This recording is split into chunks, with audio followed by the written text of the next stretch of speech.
Panibagong reaksyon, panibagong video po ang iyong matutunghayan at syempre kasama natin ngayon ang isang banateros na nakabanat bay. Dito po sa video na to may isiniwalat po itong si Banat Bay. Meron po siyang isiniwalat na totoo. Yan. At ako din mismo. Bakit nga ba karapat dapat ang taong ito? Pero bago ang lahat yan, mga kapatid, mga kababayan ko, isang pagbati muna sa atin lahat, Luzon, Visayas at Mindanao. Yan, syempre lalong-lalo na po sa aming mga kababayan ng mga OFW no kagaya ko. Lagi po tayo, Lods, mag-iingat. At sa atin mga kababayan ngayon, sa darating na, nangangampanya ba ako? Maging mapanuri po tayo. Piliin po natin kung sino ang karapat-dapat. Mamili po na tayo ng mga bagong mukha na tunay na maninindigan sa katotohanan at talagang manunungkulan, hindi puro politika. Yan, total naman, nagawa na natin ng unang hakbang. Yung mga nauna, kumbaga, napagbigyan na natin sila. Eh bakit hindi natin pagbigyan itong mga nagnanais din naman na maglingkod ng totoo? Ano? Eh ngayon pagbigyan natin si Banat Bayan sa kanyang ibinulgar sa kanyang sarili o pinagtapat niya. At ako din mismo, kasi itong topic natin ngayon, si Pastor Kibuloy, ako po mismo, ay hindi ko man nakadaupang pala dyan, pero nasaksihan ko siya kung paano po yan sa kanyang mga sakop ay mamahala. So bilang isang bantay dyan sa Inari Center, Antipolo City, madalas po ang Pastor Kibuloy dyan na nagdadaos ng kanilang anniversary. Ilang beses po ako nakadalo dyan dahil kami po ay bantay dyan sa Inari Center. At nakita ko po, alam nyo po, tuwang-tuwa kami. Pag si Pastor Kibuloy ang event dyan sa Inari Center, tuwang-tuwa po kami na bantay. Alam nyo kung bakit? Siyempre, dahil sa pakinabang. Isa na yun sa dahilan. Pero, bottom line, yung turo po niya, nandun po kami sa loob kaya na napapakinggan namin ang kanyang turo. Wala naman siyang tinuturong mali. Kaya mas maganda niyan, pagbigyan mo natin ito ng daan. Habang si Banat Bay nagsasalita, sisingit tayo kung ano mga personal din na naging experience natin dito kay Pastor Kibuloy. At bakit karapat-dapat ang mga taong ito na kumbaga, meron silang religion na kinaaniban.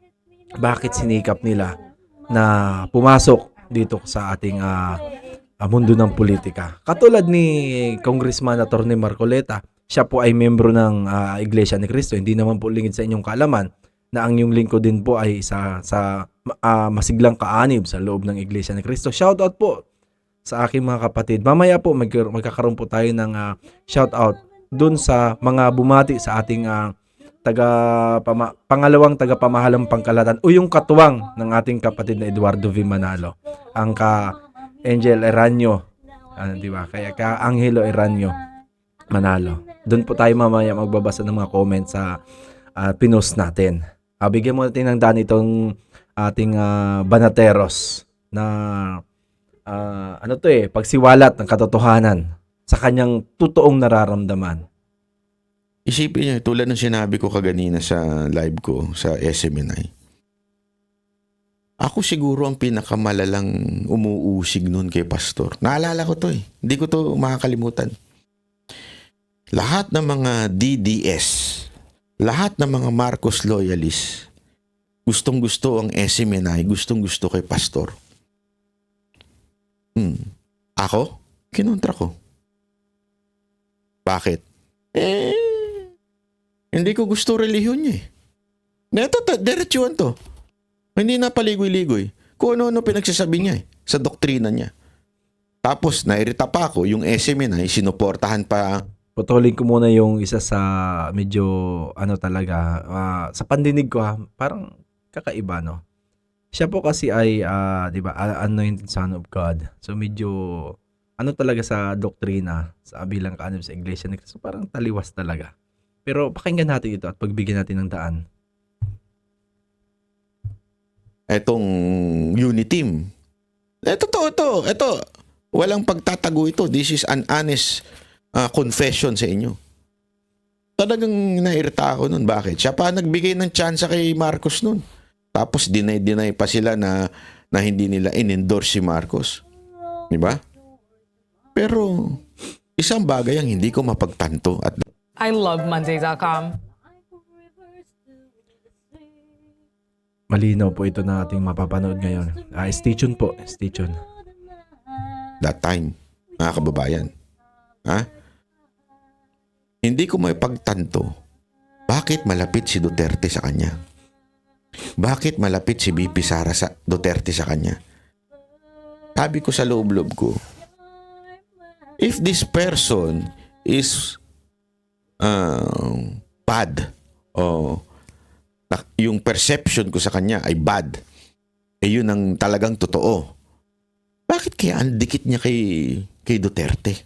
Knowing Duterte, hindi makikipagplastikan yan, hindi makikipagkaibigan yan sa korap, hindi makikipagkaibigan yan sa tarantado, sa sinungaling, at higit sa lahat, hindi makikipagkaibigan yan sa trapo. Di ba? Not like, I mean, siguro, taas kamay, bati-bati, okay yun, wala yun, kasama sa politika yun. Pero yung talagang close, anong ibig ko sabihin ng close? Nung nanalo si Pangulong Duterte, saan siya pupunta? Kumakain, puuda siya sa kingdom, kakain sila. Yun ay mga gawain ng, kasi busy si Duterte nun eh. Busy siya bilang Pangulo na. Pero why would he give time to Kibuloy at that time? That's also my question, sabi ko. I'm siyempre observe ako, sabi ko, bakit ganun? Anong meron dito? Don't tell me na meron pang tinutulong si Kibuloy sa kanya. Alam ko yung tinulungan siya sa kampanya. Pero ito wala na eh. Wala na talagang tinutulong si Kibuloy sa kanya eh. Tapos na eh. Tapos na yung kampanya eh. At the same time, so inisip ko nun. Ito, honest lang ho ito ha. Pagiging honest. Sabi ko nga nun eh. Baka naman meron lang hinihingi si Kibuloy. Di ba? Baka, ito to. Straight to. Baka naman humihingi lang ng pabor. O baka naman gusto lang maposisyon. Alam mo mga kababayan, 6 na taon ang dumaan, hindi nagkapwesto si Pastor Kibuloy kay Duterte. Tama. That is so honorable. And because of that, yung respect ko, sobrang tumaas talaga. I mean, sa dami-dami ng pwedeng humingi ng pwesto at sa dami-dami ng talagang pinakamalaking natulong, walang iba kung hindi si Pastor yun. Pero ba't di siya humingi ng pwesto? Hindi niya kasi linya. Lagi niya sinasabi yan, hindi niya linya. Naging linya na lang niya. Gusto niya nang pumasok bilang senador because of what happened to him. Nakita niya yung injustice na nangyayari sa bayan natin. And nakikita niya yung mga solusyon. Kaya nga siya na tumakbo. Alam mo, ako, at that time, dami kong tanong. Dami kong question. Bakit ganun? Bakit kaya ganun si Duterte? Until, nung naimbitahan na po ako. Diba sinasabi ko nga nung naimbitahan ako sa KOJC, paulit-ulit ko itong kinikwento. Ayoko pang pumunta kasi baka mamaya Maging alay ka dun. iaalay ako. Alam mo yung mga ganong pelikula. Baka mamaya pumunta ako doon tapos iaalay ako. Kakainin ka dun.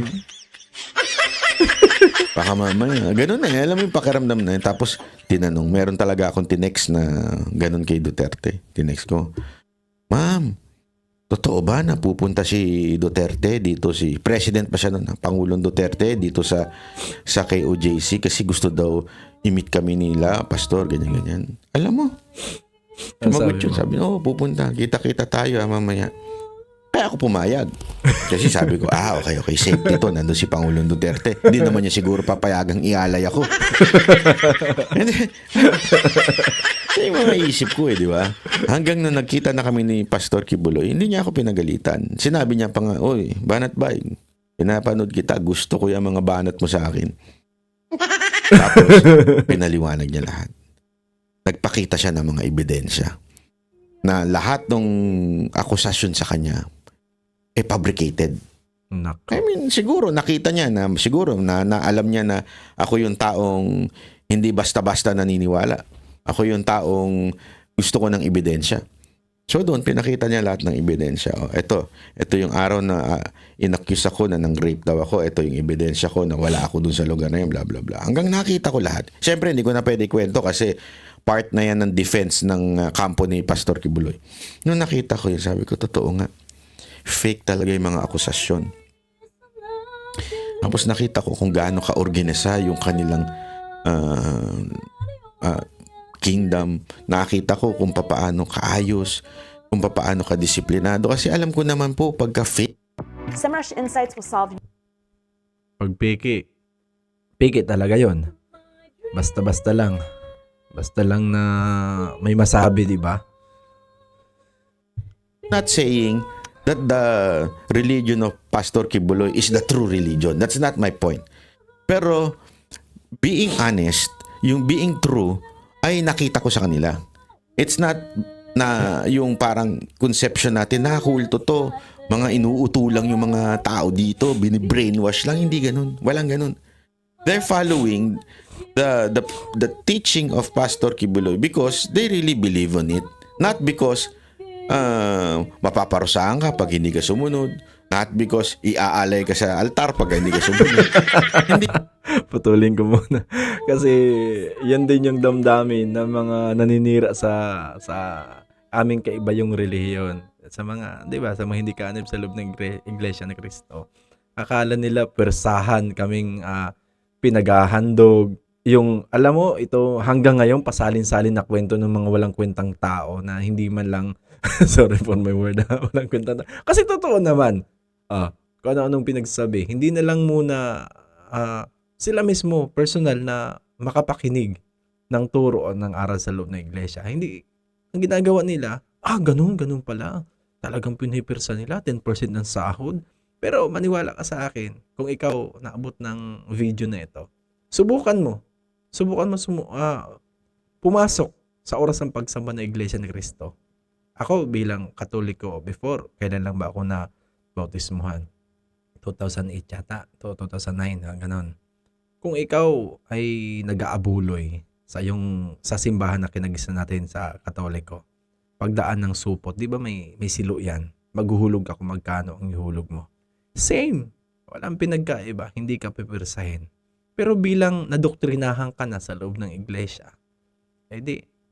magbabago na ang pananaw mo sa buhay regarding sa paghahandog o regarding sa pag-aabuloy. Same lang po talaga yan. Hindi po, wala pong persahan pag hindi ka makasamba, sisingilin ka. Wala pong ganun. Mahigit na rin po ako dekada sa loob ng iglesia at active po ako nakaanib. Ayun, mamaya po paghanda namin dito sa aking lokal na kinatatalaan, pagsambang paghahanda ngayon ng aming banal na hapunan, wala pong namembersa sa amin ng paghahandog. Wala. Ulitin ko pa ba? Wala nga eh. Subukan mo. Lahat naman tayo mawawala sa mundong ibabaw, pero bago ka mawala, hinahamon kita. Pumasok ka sa loob ng pagsamba ng iglesia. Magmasid ka kung anong meron dun. At baka paglabas mo ay asuryo, may matutunan ka talaga kung bakit ganun po nire-respeto ng mga kaanib sa loob ng iglesia ang namamahala dito, ang kapatid na Eduardo Manalo. Tuloy natin to. Talagang because from their heart, they believe. Di ba? Yun, okay na ako doon. Kasi yung belief, wala makakapagsabi niyan kung ikaw mali, ako tama. Wala makakapagsabi niyan. Pagdating natin sa langit, doon na lang natin malalaman kung sino talaga yung... Kasi meron tayong kanya-kanyang paniniwala, kaya malinaw po itong sinasabi ng Banat Bay. May tamang paniniwala. Yan. Hindi natin na pwede maghusga sa kapwa natin. Mali ka. Ako lang ang tama. Yan. Bakit? Ang Panginoon nga eh. Diba, sabi ng Panginoong Jesus, pagdating ng panahon, maraming lalapit sa akin at sasabihin nila, Lord, Lord, Lord, did we not perform miracles in your name? In your name, ha? Imagine that. Ibig sabihin, nagkaroon talaga ng himala. And it's in the name of Jesus. Ano sabi ng Panginoon? Depart from me. I do not know you. That's a strong statement. That's saying, do not judge your brother or your sister. No one knows who has the true belief, faith, or religion until you face your Creator. Yan. So, what does it mean? It simply means do not judge the belief of your brother or your fellow human. Bakit? Yun ngang nag-perform. Sa pangalan mismo ni Kristo, sinabi ng Panginoon, I do not know you. Yan. May Biblical miracle yan. Nagpagaling na. Biblical yan. Bumuhay na ng patay. Ang sabi ng Panginoon, I do not know you. Ang tinding statement ng Panginoon yun. Sabi Ang niya, hindi ko kayo nakikilala. bigat nun. Ibig sabihin, huwag kang mag-judge na ikaw ang tama. Kasi ang makakaalam lang yan, Panginoong Hesus pagdating ng panahon. Not now. So what do I mean? It's not for me to judge the belief of these KOJC people. Yeah. It's not for me to judge Tama lang talaga na respeto natin ang kanya-kanya nating paniniwala. yung belief ni Pastor Kibuloy. But there is one thing that I can judge. What is it? Yung nagawa niya sa kanyang church. Yung nagawa niya sa community niya. Yun po ang importanteng i-judge ko. Bakit? Kasi nag-a-apply ka para sa bayan. Since I am part of bayan, Tama. ako isa sa mag-a-approve sa'yo kung dapat kang manilbihan para sa akin. Yan, ang sinasabi po ng Banat Bay ay lahat tayo huhukom sa tao, sa taong nag-a-apply na magiging maninilbihan sa ating bayan. Kasi buboto tayo eh. Alam niyo po ang pagboto? Yan po ay pantay-pantay na karapatan. Imagine mo kung bakit ko nasabi yung pantay-pantay. Ako, mahirap. Isa lang iboboto ko ng presidente, isa iboboto ko ng basic. Ikaw sobrang yaman. Isa lang iboboto ng presidente, isa lang di iboboto ng muna vice. O di ba? Pantay-pantay. Hindi pwedeng mayaman ako. 10 iboboto ko. Di ba hindi ganun? Kaya pantay-pantay po talaga siya. Pagboboto o paghuhukom. Di ba? So that Maganda talaga. Kaya, sa mga kapwa ko OFW ha, pwede na po tayo mag-update ng ating pagboboto o ng ating tawag nito sa online. Pwede na po, mamaya ipopost ko po diyan yung tamang pag-update at pwede na po tayo mag-umpisa pagboto. Pwede na po. Huwag po natin sayangin ang pagkakataon ito. side, pwede kitang i-judge. Yun ang dapat kong tingnan, hindi yung relihiyon. Dapat kong tingnan, okay ba yung mga ginawa nito? Nagsilbi ba to sa nation building? Nakatulong ba to sa community niya? If there's one thing that I admire so much with the KOJC people and this Pastor Kibuloy, yung kanilang service, it is not just for their own members. Marami sa relihiyon, I will not name names. Okay? Ang kabutihan na andun lang sa kanilang sekta. Pagka hindi ka nakasekta, hindi na sila mabuti. Tama, mali. Diba? Lahat tayo guilty dyan. Lahat tayo guilty. Pero one thing na ako ay sure, kay Pastor Kibuloy, hindi ganun. They serve and they're open with other people's belief. As a matter of fact, imagine niyo, isang dean ng law ng kanyang universidad ay isang Muslim. Si Atty. Torion. Mga tao niya sa SMNI, ano niya? Hindi. Kami, hindi. Lahat kaming 5, hindi. Mga pasaway kami. Ibig sabihin, he is open. Yung mga tinulungan niyang community, mga community ng mga Ita, community ng mga indigenous people, community ng mga Muslim. Yun naman, kaya nga mahal na mahal siya ng Muslim sa Davao City. Lahat po ng reliyon, gustong-gusto yung kanya. Kasi, tumulong. Yun ang maganda, mga kababayan. Yun ang nakikita ko.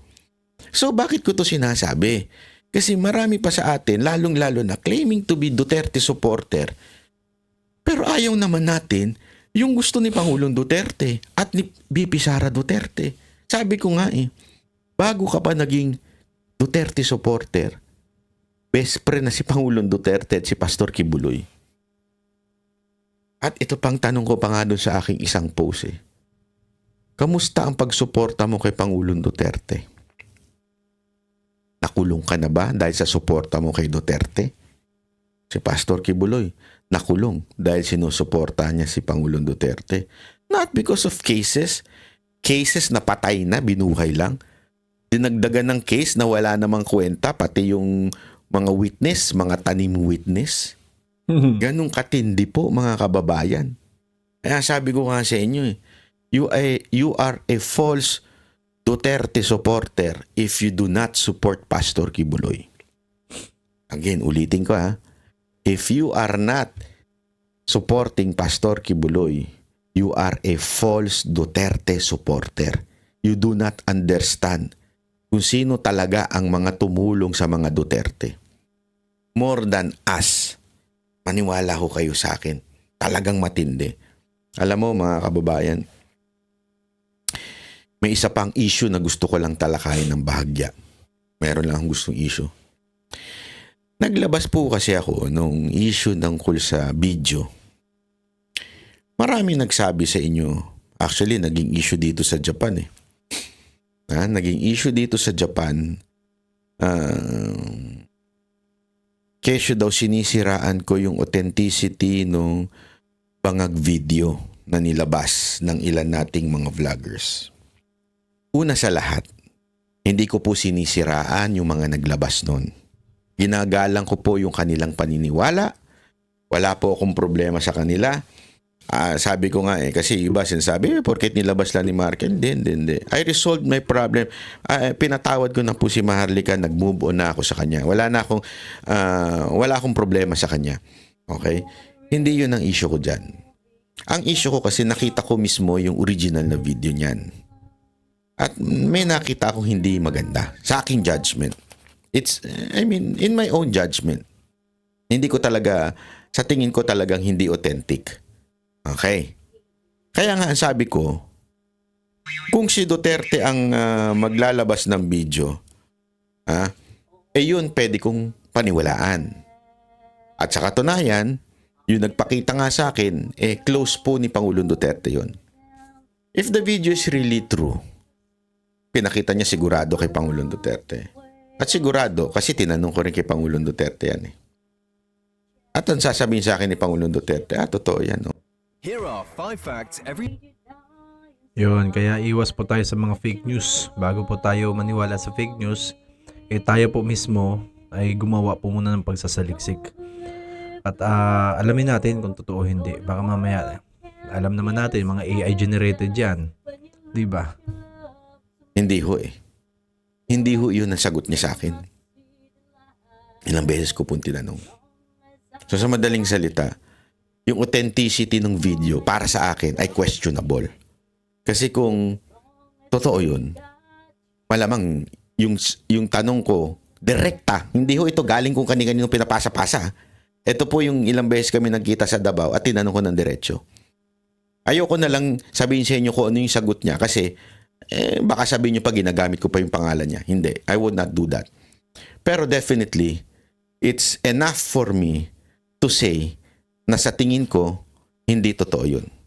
At wala rin kayo makikitang public pronouncement na VP Sara Duterte or kaya to si Pangulong Duterte ay sinabing authentic yung video.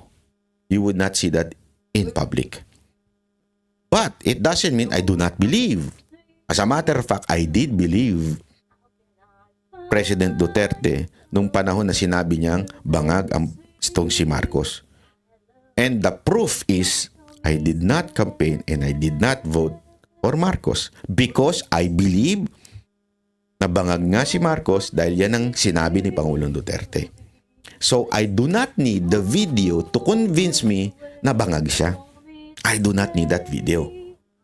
Because of that statement. May mga ilang taga-Japan gumawa ng issue sa akin. Antakin mo. Ginawan ako ng issue. Ang sabi sa akin, spy daw ako. Ayan na naman yung double agent nila. Spy daw ako. Gusto ko nga tuktukan kung sino yung nagsabi nun. Mantakin mo, ako pa yung spy. Kayo nga yung nagpabudol. Ako, I never supported Marcos from the very beginning. Kayo, sinuportahan nyo, kinampanya nyo pa nga Unita Tapos ako pang sasabihin ninyo, double agent. Uminom kayo ng gamot nyo. Sa tingin ko medyo nagkakatama na kayo. Kung sino mang mga taga-Japan na nagsasabi niyan, mantakin mo, never kung kinampanya si Marcos, ako pa naging double agent. Kayo nga bumoto. Sinabihan ko ba kayong double agent? Bawas-bawasan nyo kasi yung pakikinig sa ibang mga walang kwentang vlogger.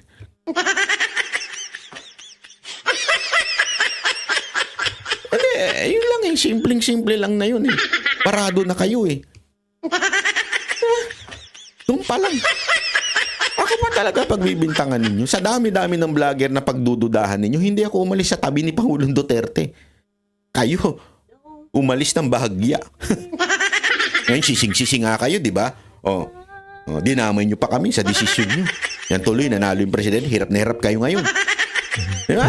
Totoo. Real talk tayo. Kasi ako pa sasabihin yung double agent. Kutusan ko kayo eh. Tanongin ko kayo. Ay, nako. Kayo ba na-demanda dahil di nyo sinuportahan?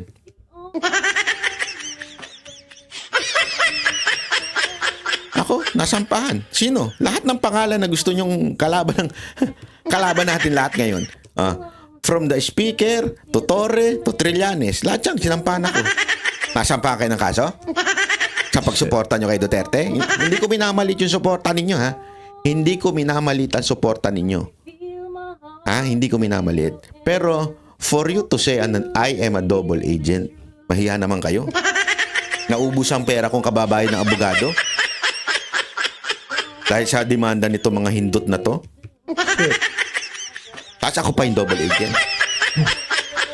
Hindi, ano lang, real talk lang. Alam mo naman ako, hindi ako peking tao eh. Basta ako, real talk lang ako. Okay? So, hanggang dito na lang po na mga kababayan.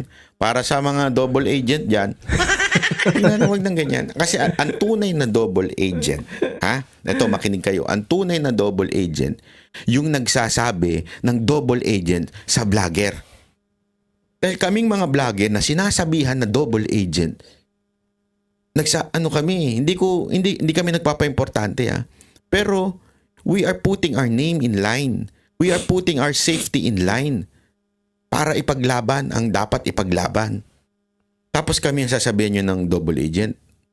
Kayo ang double agent. Kayong mga nagsasabi na kami double agent. Bakit? You are trying to divide the Duterte vloggers. Yun lamang po. Maraming salamat. Yan ang Banateros, boses ng ordinaryong Pilipino. Banateros ay walang makakaawa. Yun, natapos po ang ating video. Ngayon po, magbabasa po tayo ng mga nagpahabot ng pagbati. Sorry po mga kapatid, medyo late po tayo nakapag-live sa ngayon kasi ang iyong lingkod po ay nabibisi din naman sa aking trabaho. Kaya kung pansinin ninyo, kung nakapag-live po ako, paminsan-minsan na lang. Tapos nag-upload po ako ng mga video na mga nakakakalap ko dyan na may update lang po ako sa aking channel.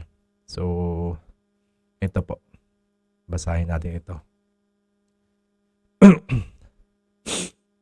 So, yun. Sa mga hindi pa po nakaka-subscribe dyan, palambing naman po.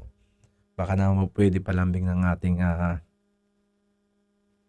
na masubscribe yan at dumami po tayo. Dito po sa aking post sa ating mahal na kapatid kay Angelo Eranio V. Manalo, our future executive minister. Yan, dito po ang mga nagpaabot ng kanilang pagbati. Kay Adrian Doral, happy birthday po. God bless you. Mula naman kay Mario De Vera. Hindi ko makita doon. Bakit hindi ko maano? Gusto ko sana dito mismo. Dito mismo ako magbasa. Para makikita nyo rin po. Hurricane available. Hindi siya available sa device. Mula po kay Yoshi Silvano Morelos. Happy birthday po. Mula pa kay Jose Gonzales. Happy birthday po. More power po. Mula po kay Rosemary Vasquez. Happy birthday po, mahal na kapatid. Kay Rose De Leon, shoutout po.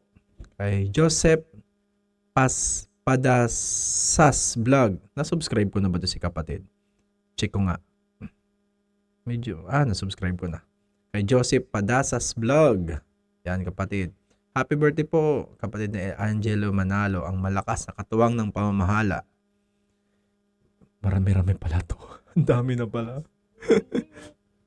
Ayan, may oras pa tayo. 10 minuto. Mula po kay Noki Tubali. Yan, happy birthday. Kay Elena Camara Lopez Lane, happy birthday. Kay Aileen Zamora. Mula po kay Jen Vocalist. Ayan, happy birthday po. Kanina ko po, sana po, Ma'am Jen Vocalist. Ayan, pa-PM naman po ako. Mayroon po akong contact dyan sa aking YouTube channel. Ayan, bala ko kasi i-compile lang iyong mga song. Medyo maganda po. Mula po kay Islander, happy birthday. Fairy Woods. Ayan, kay Jane Ladica. Wala naman kay Elizardo Montemayor, happy birthday po. Dami pala. Jocelyn Gimoto. Kay Jane Enriquez. Sarap ito basahin. Ito ba yung mananalo sa pa-Gcash natin? Wala kay Elsie Sabida. Happy birthday po. 5 minutes. Wala kay Jeff Prestada. Happy birthday po. Wala po kay Madiskarting Zalma. Happy birthday po.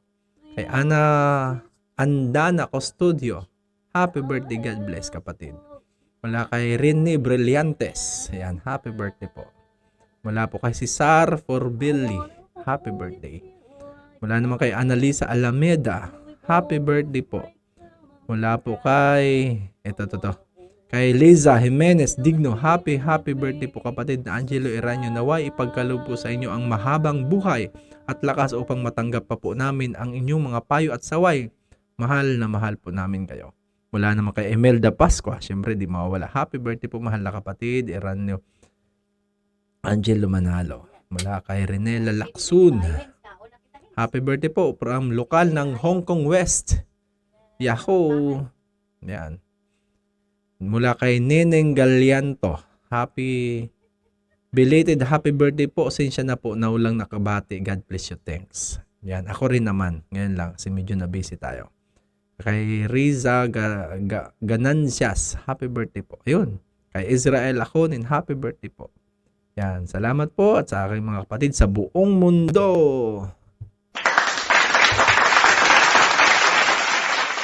Mahal na kapatid. Yan. Brother Angelo Eranio V. Manalo. Happy birthday po. Bye-bye. Hanggang sa susunod po. Lagi po tayo mag-iingat.